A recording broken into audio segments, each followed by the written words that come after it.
Hey, how are you? I'm SliceofOtaku, and I want to talk to you about Toffee. And that's because the episode Schooled gave me exactly what I have been waiting for. Besides the thrilling yet frightening presence of a monstrous Meteora, we have the complete return of Rastakor, whose gradual regeneration I have been following heavily. The reason being that both he and Toffee belong to the Septarian monster species. So with that in mind, any genetic observations we may be able to make in regards to Rastakor's abilities simultaneously may also apply to that of Toffee. Moreover, back during Queen Moon's youth, Rastakor was under Toffee's leadership, only furthering their connection to one another.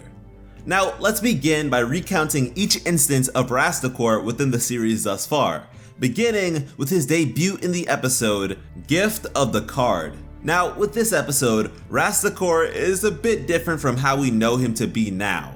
Here, he is overtly and excessively edgy, but this is of course purposeful and for comedic effect. And his voice is like that of a dark lord or something. Just super dramatized all around, and his name, or rather his full name, is Rastakor Chaosis Disastervane. So yeah, he's an edgelord. But also in this episode, Rastakor is absolutely eviscerated by Marco's gift card, which reduces him to nothing more than a pile of ash. But despite this, despite the entirety of his body being eradicated on screen, he was still able to reform himself into a hand, to which Questby sent back to Meteora at some non-specified point in time. So we don't exactly know how long it took for Rastakor to go from ash into a hand, but regardless, this information is substantial. With the season 3 episode simply titled Toffee, Toffee was subjected to the unbridled destructive might of a butterfly mode star tethered to the source of magic itself. But you know what? Toffee faced it, charging forwards. Not only that, but he also managed to not be completely destroyed, still being capable of movement and intellectual speech. And as we know already, he is not one to be trifled with. If anything, he was left in a far better state than Rastakor was when he was obliterated. Rather than being left to ash, he was reduced to a soupy amalgam of flesh and bones, which of course from the perspective of a human doesn't really sound much better at all, but for the Septarian species, there is a difference. And yes, Ludo did drop a pillar on top of Toffee, crushing him, which undoubtedly prolonged his regeneration. But even so, an entire eyeball of his was salvaged, meaning he was able to skip the hand regeneration stage altogether. More so, it doesn't look as if any precautious parameters were implemented to prevent his reformation, as Queen Moon, the only one I'd imagine would be capable of detaining him, swiftly jolts off to address the possible threat of Eclipse's escape, which in essence I suppose presents the biggest thorn in all of this. Eclipse and the pact that she and Moon forged in the episode Moon the Undaunted. Their vow was that once Moon's enemy was killed, Eclipse would be granted her freedom, and Eclipse is currently free. But here, Toffee was never struck by forbidden magic that could nullify his regeneration abilities. Like with Toffee, and the Septarian species in general I suppose, the construct of death is a vague and blurred image. If anything, you could honestly say that Rastakor died in his debut episode. His entire body was disintegrated after all. But like a phoenix rising from the ashes, he was reborn. And if we're being super literal here anyways, the Merriam-Webster dictionary denotes a multitude of definitions for the word kill or killed, one of which being to put an end to. At the end of season 1 with Storm the Castle, Toffee's orchestration never truly ended despite him no longer possessing a tangible physical form of his own. With season 3 however, all cognitive ability within Toffee had ceased, so an end had been put to him. By extension, he has been killed, which fulfills the pact between the two queens. And yes, it is a tad bit convoluted, but it's pretty much like how the Supreme Court interprets the Constitution. And to be fair, the English language itself is rather convoluted anyways. Now let's continue on by proposing this question. Why should Toffee return yet again? Well, simply put, his job had yet to be completed. When Toffee became whole once more, by that I mean the return of his severed finger, he had absolutely no interest in those around him. There was absolutely nothing preventing him from slaughtering Queen Moon, Marco, and the whole lot, but instead, he disregarded their existences and went about his day. And he was even confronted by Ludo, who questioned whether or not he had any part to play when it comes to the yet-to-be-disclosed big picture, so that just alludes to there being more to this, to which he does not. So, essentially, all of this, and this, these things were nothing to Toffee. And so as far as we can tell right now, this entire escapade of reclaiming his finger was just a petty desire of his that happened to align with his actual plots. Guys, that is insane. Toffee, in my humble opinion, is one of the greatest Western cartoon villains ever. In his final moments of that episode, he proclaims himself to be the only one who knows what's to come.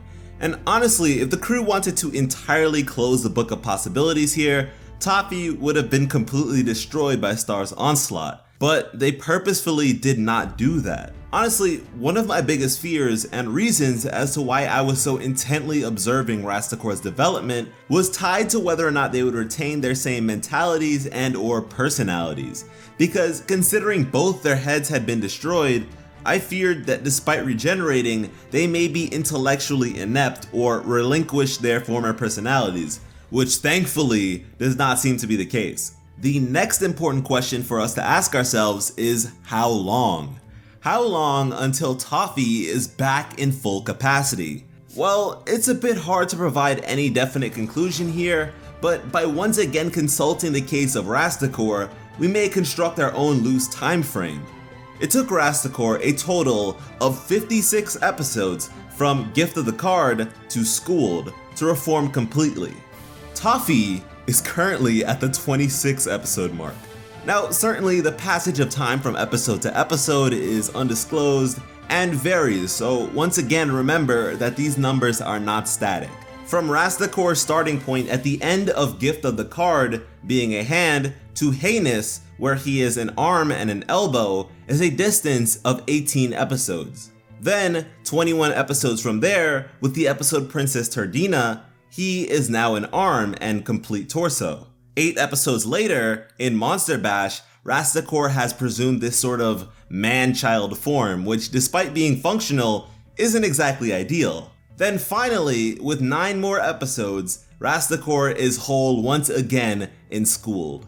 Now, to be fair, Rastacor does evidently have less to reform than Toffee, considering the permanent loss of both his left eye and left arm, to which the cause of such a thing is still unknown to us at the moment because Queen Moon certainly didn't do it in Moon the Undaunted. Here, he still has both his eyes and both his arms, and if Queen Moon had used this forbidden magic again, the state of her hands would have gotten far worse far earlier. So yeah, that's something that we can look forward to learning about when it comes to his character in particular, as it could turn out to be a threat against our boy Toffee as well.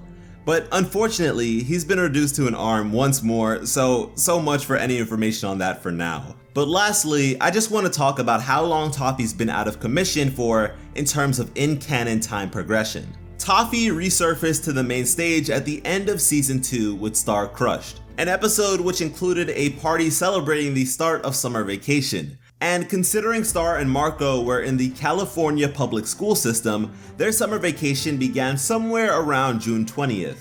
And a few days later, likely less than a week later, they faced and defeated Toffee. From there, we have the remainder of summer vacation, which would typically end around August 31st for them. So that's around 2 months there already. Then, with Marco's complete move to Muni, and the inevitable loneliness his parents suffered, with their only child failing to visit them despite having virtually limitless transdimensional exploration at his disposal, they got pregnant.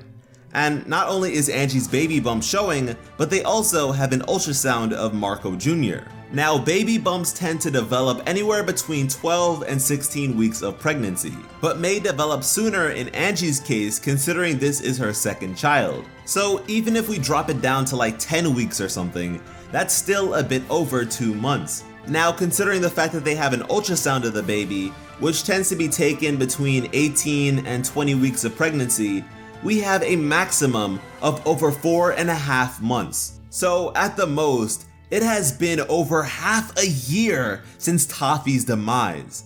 Now, unfortunately, cross-referencing this information with the likes of Rastakor is incredibly difficult because pinpointing any notable timestamps around his reformation isn't an easy task. Hopefully you enjoyed this information-filled theory video because, like I said already, I have been waiting for this, and I'm just really happy that there's this prominent hope for the return of Toffee.